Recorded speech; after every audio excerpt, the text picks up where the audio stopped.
you hold it and make just a salawat before you start? Okay, say salam. No, I do it. Yes, you can do it. Sit down. Sit down. Okay.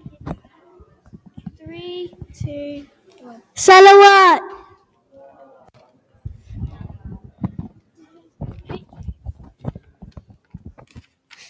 Surah Ma'un. أعوذ بالله من الشيطان الرجيم. بسم الله الرحمن الرحيم. أرأيت الذي يكذب بالدين فذلك الذي يدعو اليتيم ولا يحض على طعام المسكين فويل للمسكين الذين هم عن صلاتهم ساهون الذين هم يراءون ويمنعون الماعون. Okay. Have you seen the one who denies the judgment? For that is the one who drives away the orphan and does not encourage the feeding of the poor. So woe those who pray, but who are heedless of their prayer, those who make show of their deeds and withhold simple assistance.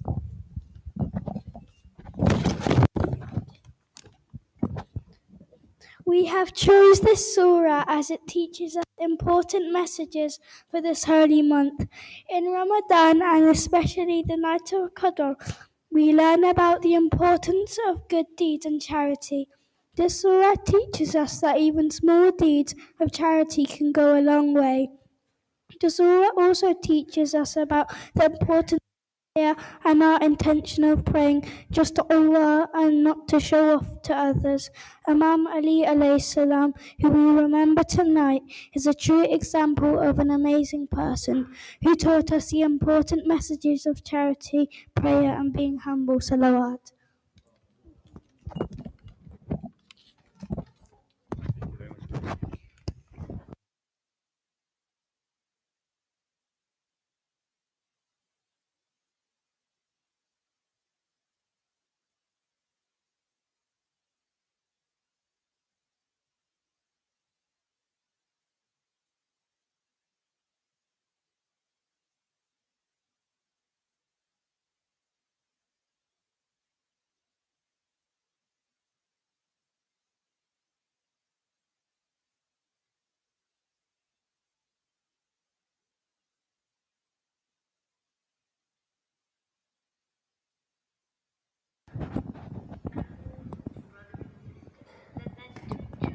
About the loss of their benefactor.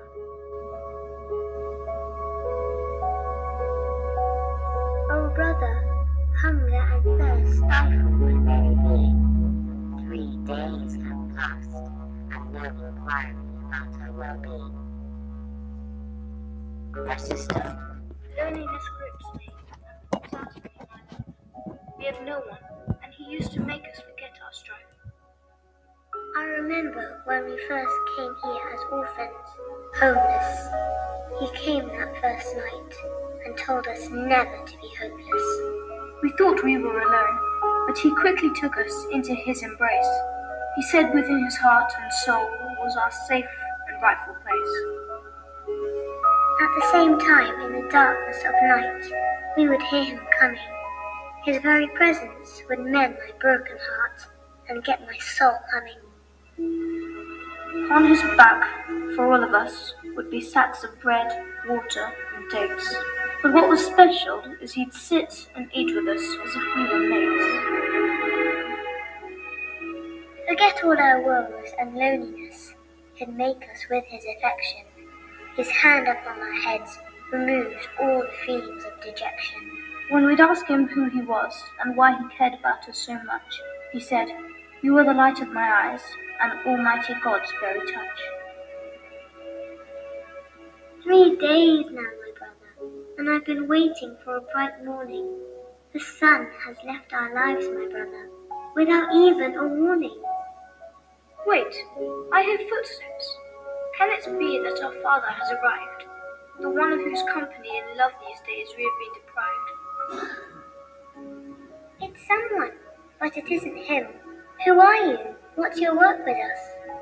We are orphans, alone, hungry, and about whom none makes a fuss. Yes, please, leave us, for we have nothing to you we can give, for our provisions come from our friend, who helps us to live.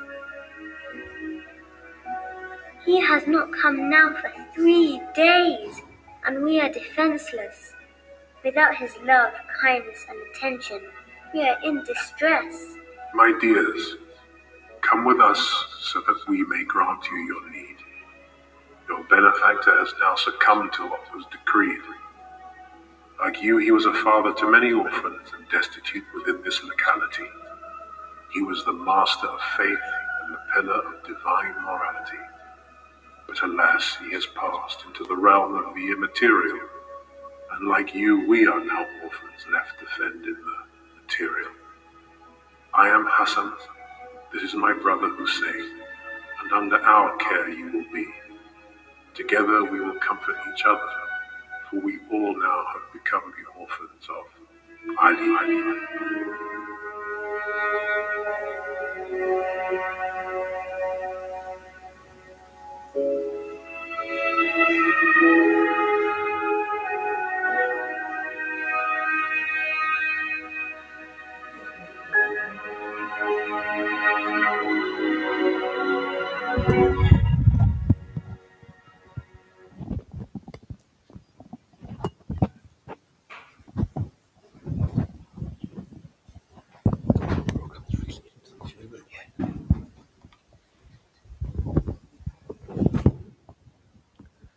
Bismillah ar-Rahman ar-Rahim. Assalamu alaikum, all of you. Wonderful to have such a crowd here and a growing crowd. So on that note, as I said, it's a growing crowd. We're expecting quite a few people. So as usual, if I can request all of you to come as far forward as possible, then inshallah the latecomers can trickle into the back without disturbing the program, please. With a salawat ala Muhammad wa ali Muhammad.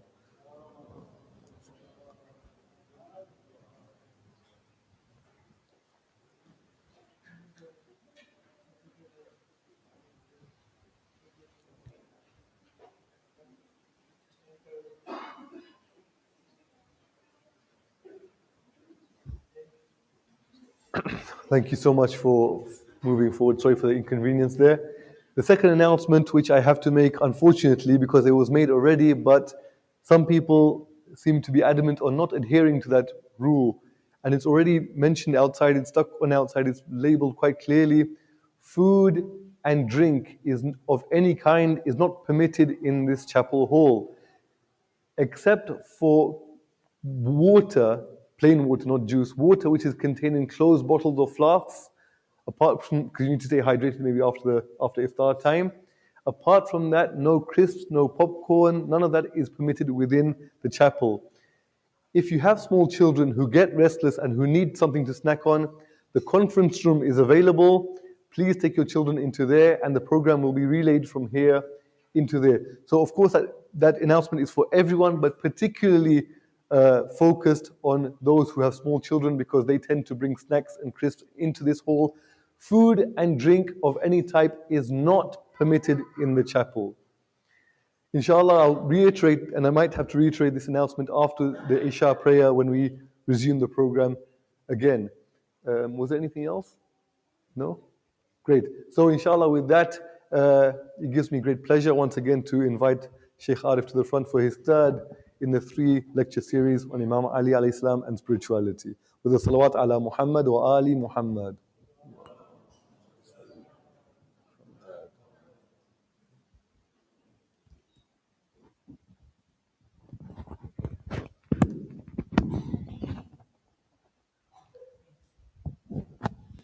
Thank you.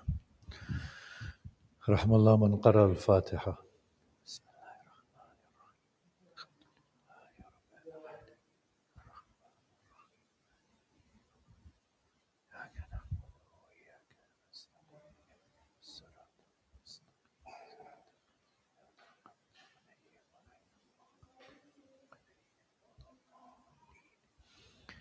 أعوذ بالله من الشيطان الرجيم بسم الله الرحمن الرحيم الحمد لله رب العالمين الذي هدانا لهذا وما كنا لنهتدي لولا أن هدانا الله والصلاة والسلام على أشرف الأنبياء والمرسلين شفيع ذنوبنا وطبيب نفوسنا وحبيب قلوبنا أبي القاسم محمد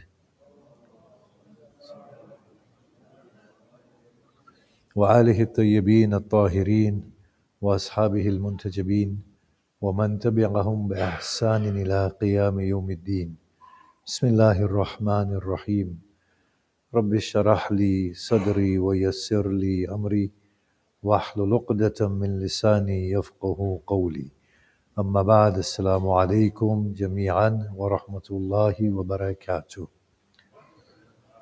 بسم الله الرحمن الرحيم. So we stated that spirituality is the embracing of our divine light that is within us. But more than that, it is to allow that light to emerge unhindered and to reach the culmination of its own self.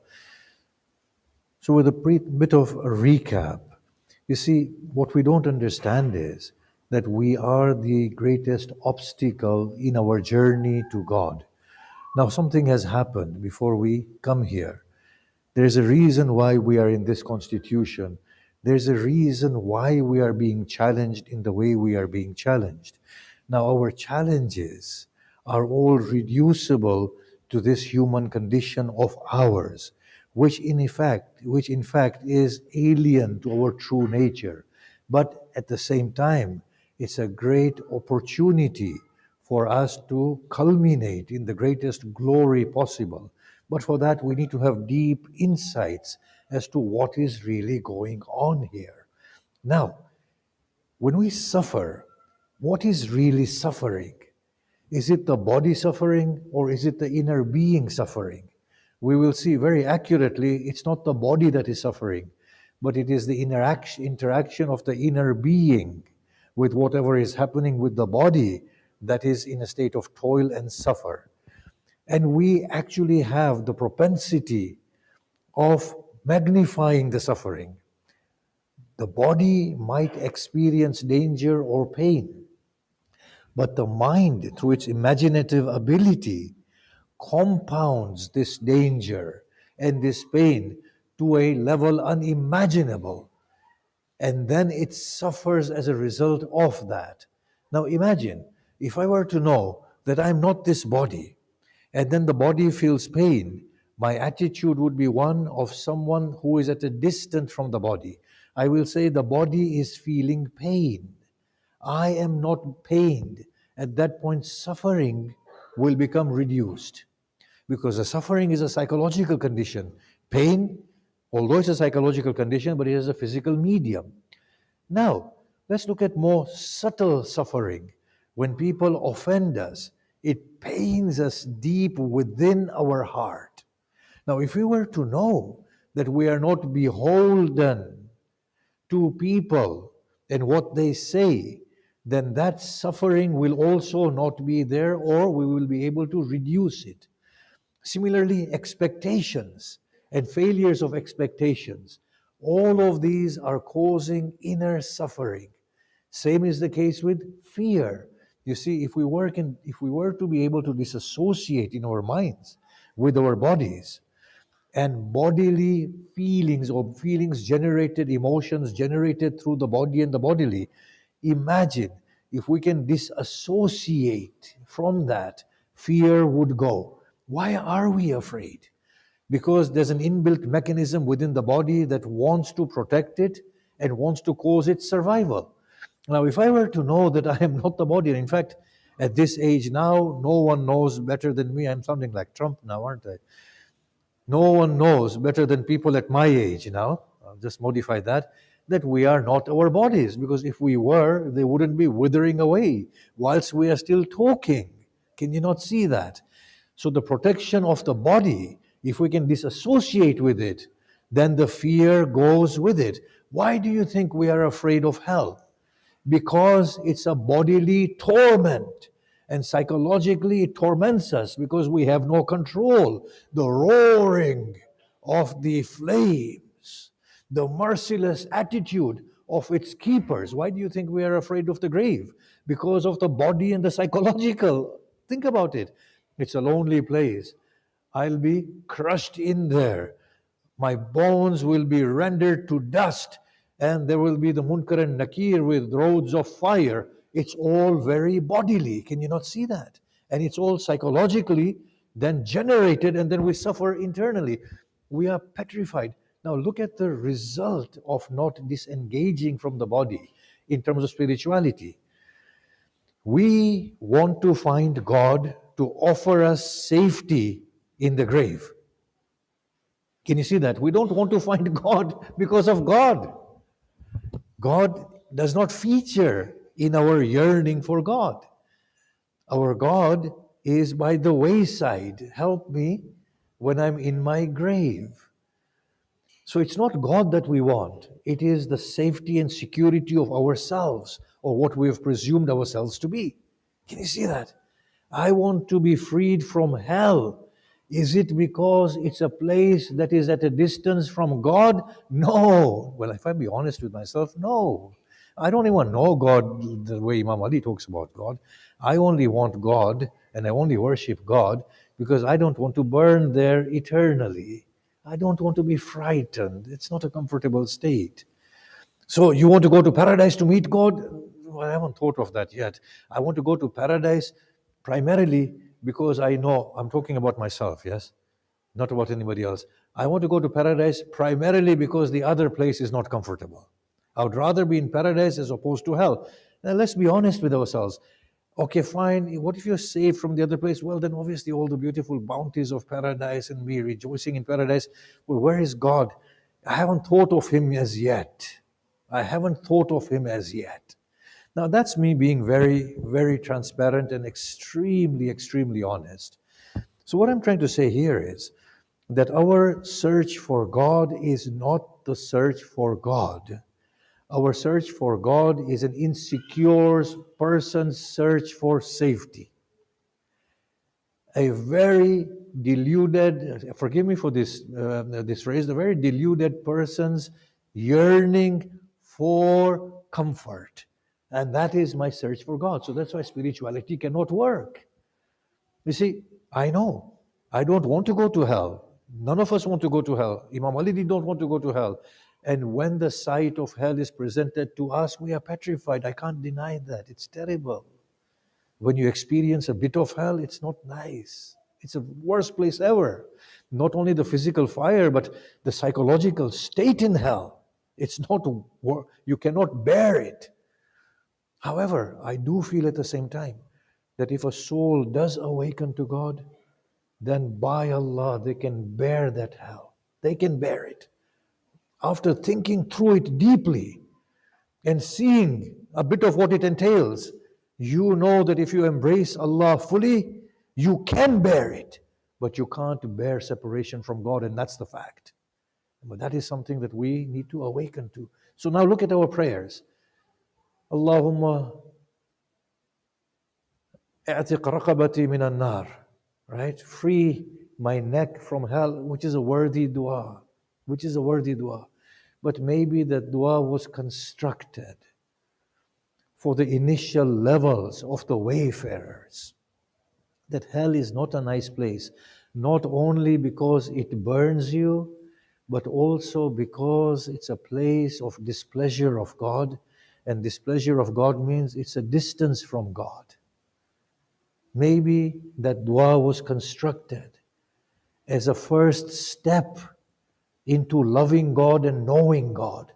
It wasn't a dua that was meant to be the be-all and end-all of our yearning and search of God. Oh Allah, cause me to enter into paradise. That dua is one step to initiate us into the journey. That if you go to that paradise, then that is a step closer to finding yourself and finding your God. Now look at our duas. Free me from hell. Give me rizq. Give me sustenance. These duas and this spirituality was structured so that we may not forget God and become arrogant altogether. Yes? As Pharaoh said, Ana Rabbukumul A'la. Whose are all these springs? Whose are all these lands? So that we may not become filled with haughtiness and pride altogether.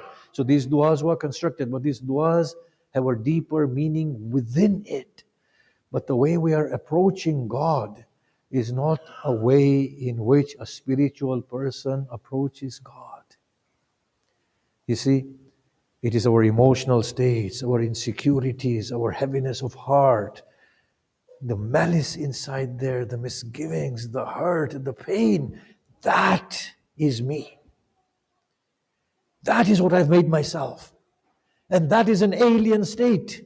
And until and unless all of that goes, where there is no expectation, and I know it's difficult, but where there is no expectation left anymore, where there is no longer any joy in this world or in what the people say of this world, where there is no more pain left at loneliness and being abandoned.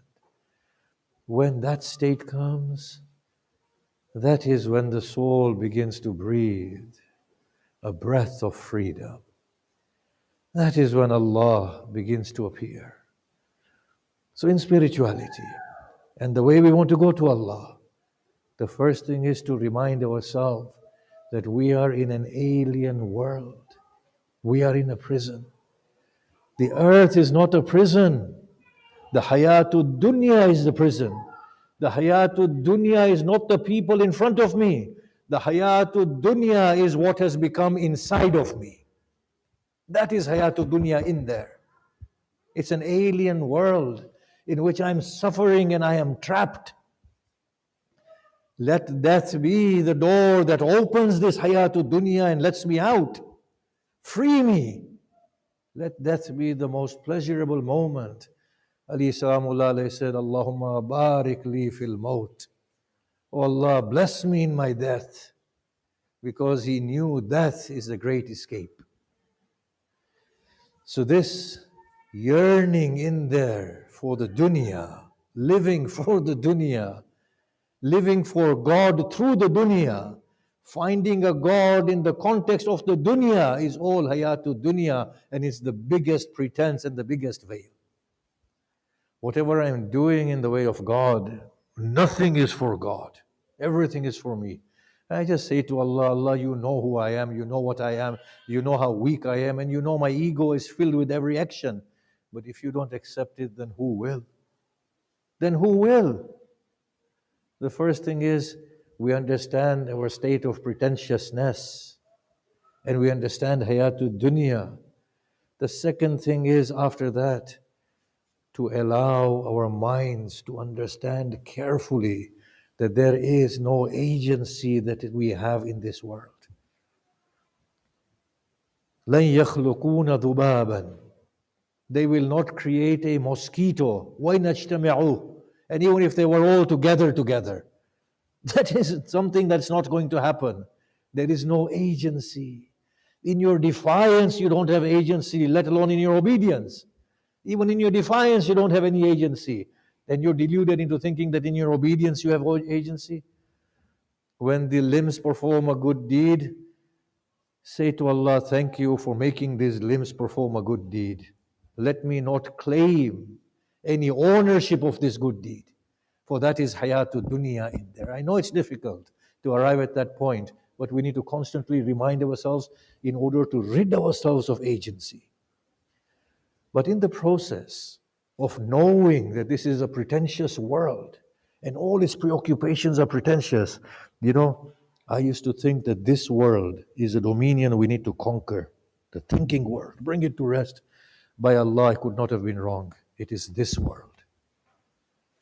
My God, you can conquer the kingdom of Solomon.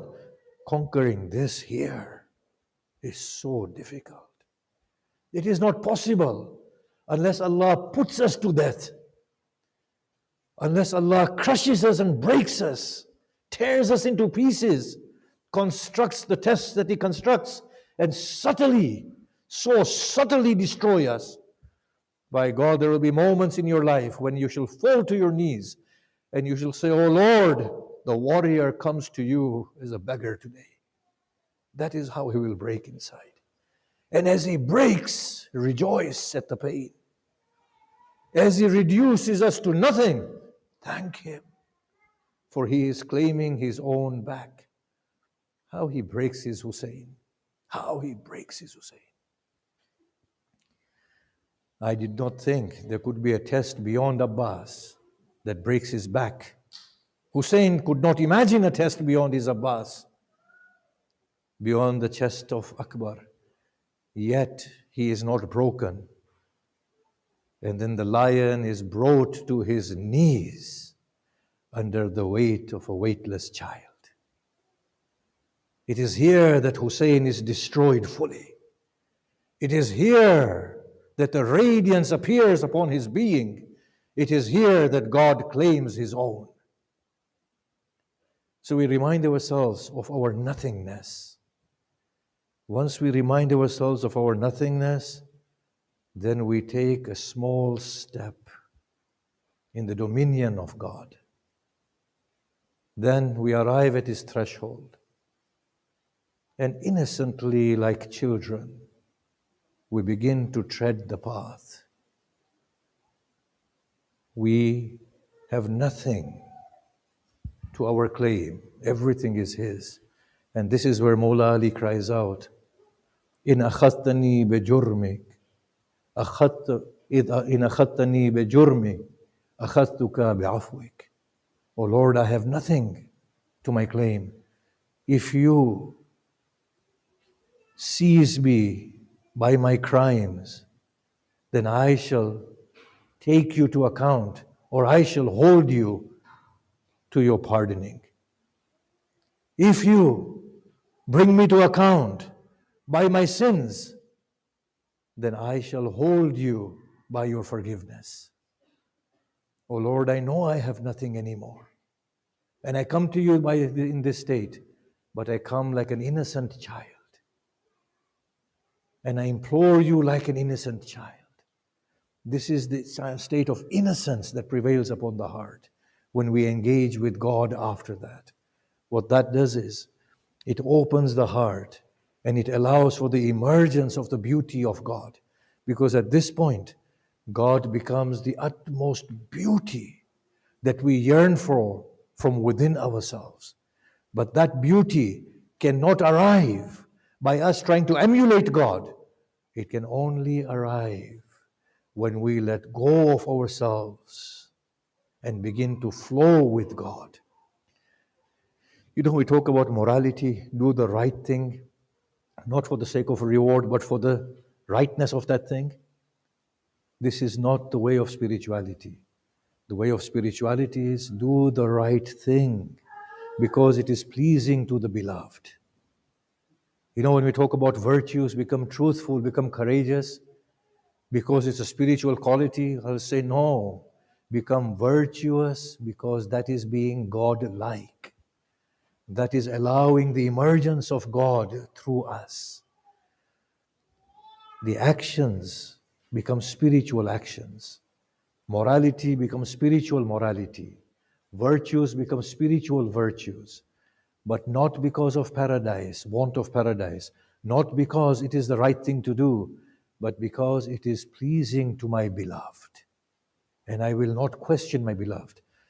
This, therefore, brings us into the folds of loving God. You see, the thing about loving God is that whenever we begin to love, there are two ways we can love. Either we can love through the ego, or we can love selflessly. It is depicted by the love of Abraham and Iblis. Iblis loved God, no doubt, and we know that. But Iblis loved God through his own ego, that he would not withstand anybody else being favored beyond him. And you know, you can sympathize with Iblis, La'natullah alayh, whatever he is, you can sympathize with him. And by the way, I'm just wondering this Ramadan, you know, I'm thinking very deeply. Iblis is locked up, right? Shaitan. And I'm truly finding that Shaitan is not locked up. So it is not the Shaitan that we think is the Shaitan. Really, Shaitan is something else altogether. We made the same mistake that Iblis has made, and as a result, we are here. You know that? The good sense we have is that we want to work up and not stay in that deepened state of arrogance. We really have made the same errors that he has made. Out, all of you, from here. That is our starting point before we descended here. Think about this carefully. The want of God should not be the demonic want of God. Even the demon wants God. But he wants God through his own self. The want of God ought to be the Abrahamic want of God. Jibreel comes to Ibrahim after a lengthy period of trials and tests and says, Ibrahim, God wishes to take a friend upon the earth. He wishes to befriend a person. Now I often pause at this point and I ask myself, if Jibreel comes to me and says, Arif, Allah wishes to take a friend, then my natural desire would be, Jibreel, tell me that I am his friend. But Abraham is told this. And Abraham says, Jibreel, lead me to the friend of God, that I may serve him. Jibreel smiles. He said, it is because of this that he has chosen you as his friend. When we step into the folds of love, there is no ugliness that remains. There is no evil that remains. There is no bad that remains. There is no judgment that remains within the soul. It's all gone. These are all the spectacles of my beloved. I love them all. When we arrive there, of course, we will still feel hurt. We will still feel grudges. We will still feel malice. But if we can persevere with the other state, the deeper state, then it becomes easier to let go of expectations, of malice, of grudges, of ill feelings, of love of this world, of the excessive joy that it brings, of the excessive grief that it brings. It becomes the amazing world. Oh Allah, it was yours. To you it has returned. How beautifully Hussein embraces Hur and says, not only I, but my God forgives you, O Hur, for Hussein no longer sees from the eyes of Hussein. He sees from the eyes of the divine. So once we begin to arrive at that state, there beautiful things begin to arise through us. Now here things begin to change totally. Generosity is no longer giving excessively. Generosity is the inner attitude. And it is manifest not in the act of giving only of wealth, but in the cordiality of conduct, in the ease of forgiveness, in the ease of making the other one happy. You will see a generous person is one who can forgive everything. A generous person is one who can readily serve us. A generous person is the one who gives up his seat and allows us to sit in his place instead. That is true generosity that comes through. Bravery comes not through being surrounded by legions, but by standing and speaking the truth, by standing our ground. Leniency comes through the soul. Softness comes within the heart. And that is when you begin to see, the emergence of the godly light. When a business transaction is lost, it may disturb for a moment, but the heart says, Oh Allah, it was your decree. Allow me to embrace.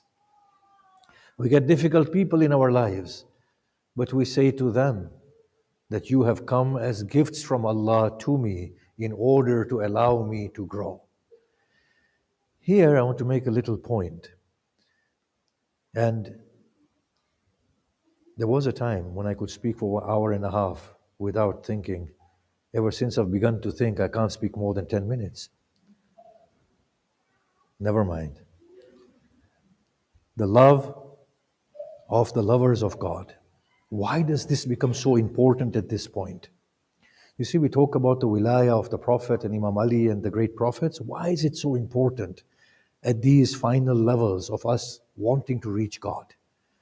Because when we fall in love with the one totally in love with God, in their love we begin to lose ourselves. We don't only emulate them at face value and their actions. As we lose ourselves, we embrace their self into ourself. Because love is the agency of destruction. The lover wishes to annihilate his or herself within the object of love. And once a person dissolves in the object of love, they become like the beloved. Now for us, God is very difficult to comprehend and imagine and understand. But we can understand one like ourselves. So we can understand Ali ibn Abi Talib. And once his godliness touches us deep within us, and once the lure takes us, and once we are pulled into him, what happens is we begin to lose ourselves. And as we lose ourselves, we emerge in his godly self. That is where love of the creatures of God, who are designated as the lovers of God, becomes a very potent thing within the soul. Look at this lover of God, Maysam. Imam Ali says to him, "How shall you find the day when this tree shall be made into a crucifix, and when you shall be nailed to it, and then your tongue shall be cut from your mouth, and a bridle shall be applied upon you?" He said, "O Ali, will it be on the truth and in your love?" He said, "Indeed." He said, "Then that day will be a pleasing day for me." Maysam would come, from what I have read, would water that tree and say to the tree, "As if you have been planted for me, and I have taken birth for you, for our eventual joining." When he was being crucified, he said, "My beloved told me that I'll be crucified on this tree." So the governor asked him, "What else did your beloved say?" He said, "He told me that you will cut my tongue from my mouth." He said, "I shall never do that. And your beloved will stand to be falsified." Maysam started praising Ali ibn Abi Talib and rebuking the Bani Umayyah. Inevitably, they had to cut his tongue. At that point, Maysam smiled. And he said, "But how can my beloved be false?" And he was bridled. Such is the effect of falling in love with such godly souls. Kufa loses its father. And indeed, if there is a father after the Prophet, it is Ali ibn Abi Talib. The Prophet said, "Ana wa Ali abawa hadhihi al-ummah." Me and Ali are the two fathers of this ummah. We read that Kufa is gripped by intense grief. There are sounds and cries raising into the air. Sahaba waiting outside the house of Ali ibn Abi Talib. The physician in the early parts of the night says, "He will not live. The poison has penetrated deep within his body. He shall not be with us for long." Imam Ali gathers his children around him and one by one bids them farewell. I read this emotional account in a book. Obviously, the authenticity cannot be verified. Ummul Baneen stood there with her little children. The Imam called Kulthum, Zainab, Al-Hassan and Al-Hussein. She looked, "Will he call my Abbas?" And he looked at Abbas and he said, "Abbas, come to me." And he took his little Abbas to his chest and then he wept slightly. Allah knows what went through the heart of this master of ours as he leaves us. He says, sons of Bani Hashim, bear this with patience and do not retaliate. Fear Allah and place your hope and trust in Allah. Then he said, Ashhadu an la ilaha illallah wa ashhadu anna Muhammadan Rasulullah.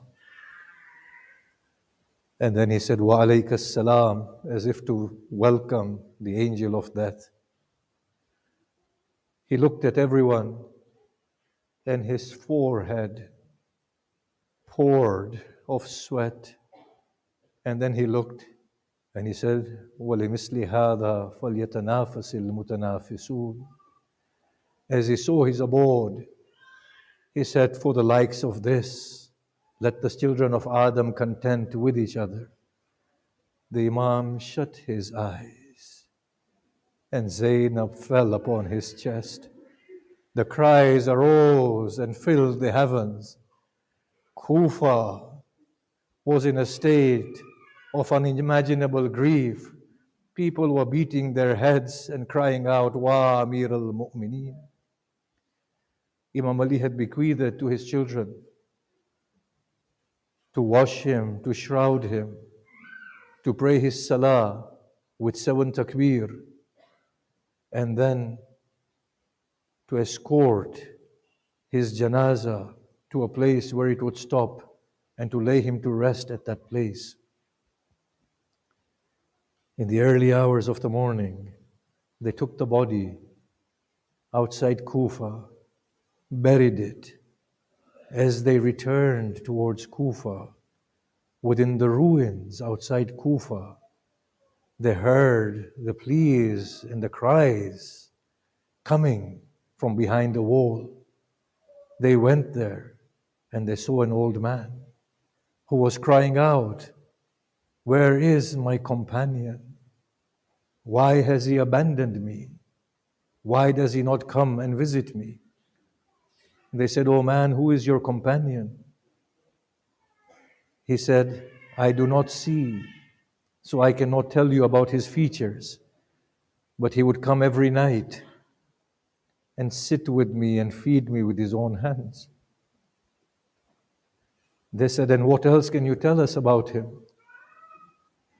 He has been gone for the last 2 nights. After feeding me, he would entertain me with his talk. And after entertaining me, he would sit against the wall and recline, breathe a deep sigh, and say, a poor man sits with another poor man. A destitute sits with another destitute. They said, oh man, that was our father and your Khalifa. He said, what has happened to him? He has been killed. We have just buried him and we are returning to our homes. He said, for the sake of your father, take me to him. They brought the old man to the grave. It is written, he cried out aloud and he lost his life.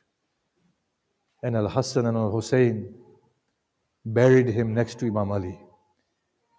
If this is the love that this old man has in his heart for Ali, then this Ali, his love can truly bring us to Allah. May Allah subhanahu wa ta'ala allow us to learn from his example and to follow in his footstep and to love him and to love his dear brother, the Prophet Muhammad, and to accept these nights from us, forgive us our sins, and accept whatever little of goodness that we do. May he forgive all our marhumeen. Al-Fatiha.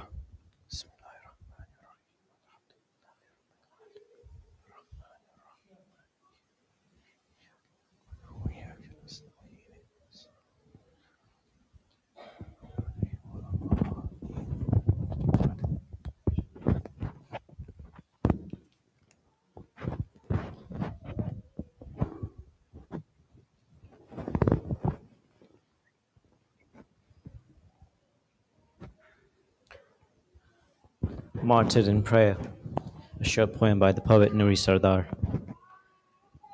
The victor of Badr, martyred within his prayer, in his final moments, the universe laments.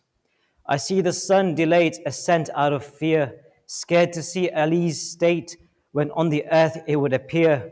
The night seems much longer than it would appear, begins to weep when a small sentence it would hear. Ali enters the mosque, within his eye a tear. Get up, Ibn Muljim, do not delay your prayer. Rise and carry out fate. To my Lord I'll prostrate. To his death he consents. The universe laments. I see fate and what's written all in division. To change what's written, I see trying creation. Cries the dust that would once yearn his prostration. My beloved, pray elsewhere, lest today you meet your doom. The moon attempts to prolong its circulation. How can I leave and rise tomorrow an orphan? Everything for him weeps, as fate upon him seeps, undying bereavements, the universe laments. I see that your name brings the call to prayer, its grace. You testify in one Lord, and fate you embrace. You cup your ears for prayer, cries the Kaaba you face. Do not pray there, O Haydar, return to your birthplace. The sound of thunder to the heavens I retrace. To bear the weight of Jibrail's call, the worlds brace. Worlds towards Kufa tilt, to see if the blood's been spilt. All scents become death's scents, the universe laments. Your gaze fixed upon God, whilst to all you would turn. You yearn your Lord, whilst Ali everything would yearn. You prostrate to your Lord, while your cheeks, your tears burn. How will I meet my Lord is your only concern. In your fear, your final prostration you lengthen. We belong to God, and to God we shall return. You rise, the sword descends, its blade your skull bends. Poison in its remnants, the universe laments. Jibrail's cry to beyond existence it soared, and the eyes of the uncreated the tears poured. Your head and your fast both broken by a poisoned sword. For breaking fast, apologetic to your Lord, don't weep, O Haydar, the seven heavens applaud, and your throne in the highest heaven is assured. Let your calamities drown with all your worries. Your Lord heaven presents, the universe laments. Tears in eyes burst, just as veins in your head burst. No man thinks of water when for you is their thirst. The wielder of that sword, he prepares for the worst. Your Haydar Ali, no man would blame an outburst. The father of Hassan, killed within his fast. The martyr who offered his killer water first. Offer this man water, this is Haydar Karrar. His soul your love torments, the universe laments. Anarchy in all of creation his death would create. Everything mourns Ali, every hour is late. I want you, O Ali's lover. I want you, O Ali's lover, to contemplate. You who the love of Ali would your life dictate. You who the love of Ali would your life dictate. Remember today when for Fajr you prostrate. Within that first prostration, Ali met his fate. Everything bids farewell to the beloved that fell. His martyrdom torments, the universe laments. His martyrdom torments, the universe laments. Salawat ala Muhammad wa alihi.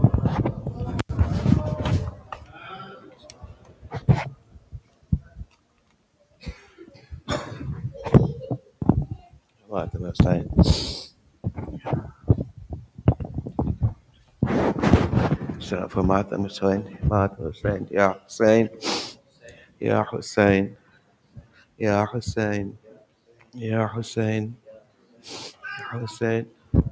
Wa Muhammada, wa musibata, wa Muhammada, वाह मुसीबता सजदे में हुआ कत्ल मुर्तजा दीन का सितून आज गिर गया दीन का सितून आज गिर गया सजदे में हुआ कत्ल मुर्तजा वाह मुहम्मदा वाह मुसीबता सजदे में हुआ मुर्तजा ज़ैनब हज़ी गश में है पड़ी बीबियां सभी रोती है खड़ी ज़ैनब हज़ी गश में है पड़ी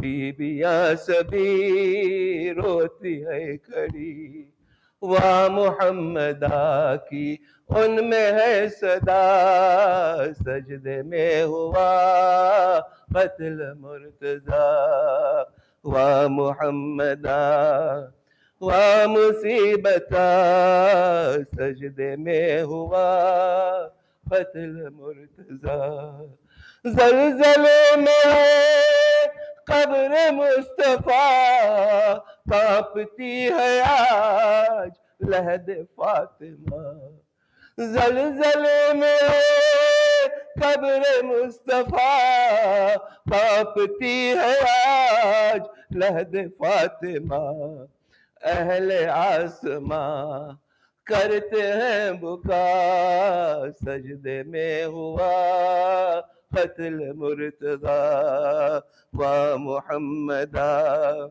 वाह मुसीबता सजदे में हाँ कत्ल मुर्तजा शोर शेन है आज जहान में आंधी है चली आज कूफे में शोर शेन है आज जहान में आंधी है चली आज कूफे में जिब्रील की आती है सदा सजदे में हुआ कत्ल मुर्तजा वाह मुहम्मदा वाह मुसीबता सजदे में हुआ कत्ल मुर्तजा दीन का सितून आज गिर गया सजदे में हुआ कत्ल मुर्तजा फातिहा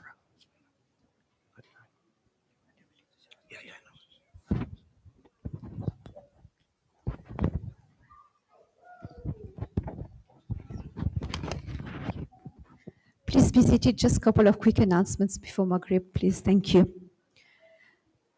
First of all, I'd like to thank Shaykh Arif for delivering the series of the 3 lectures on the Shahadat of Imam Ali alayhi salam. So thank you, Shaykh. Our next programs this week will be on Thursday and Friday only. Please note we won't have any program on Saturday as AMI is holding their big iftar. Program on Thursday will start at 7. And the talk will be The Door of Repentance by Dr. Munzela Raza. All the posters will be out, inshallah, tomorrow. There will also be spiritual night program on Thursday after Isha and time for learning program for children as well. Can I please request you all to register as quickly as possible, as soon as the registration links come out tomorrow. It's very, very difficult for us to sort out catering when we have registration just a couple of hours before iftar. So please register at least 24 hours before the program. Thank you so much for your cooperation. As usual, your donations for Time for Change would be greatly appreciated. You can do so in the cash donation box. Approach me for card payments, and you can use the PayPal link or bank transfer as well. And please carry on donating generously towards Who is Hussein Birmingham on the links that have been shared on the group. Can I please request you all to recite a Surah Fatiha for all those who are unwell, the marhumin whose name are on the screen, and all marhumin al-Fatiha.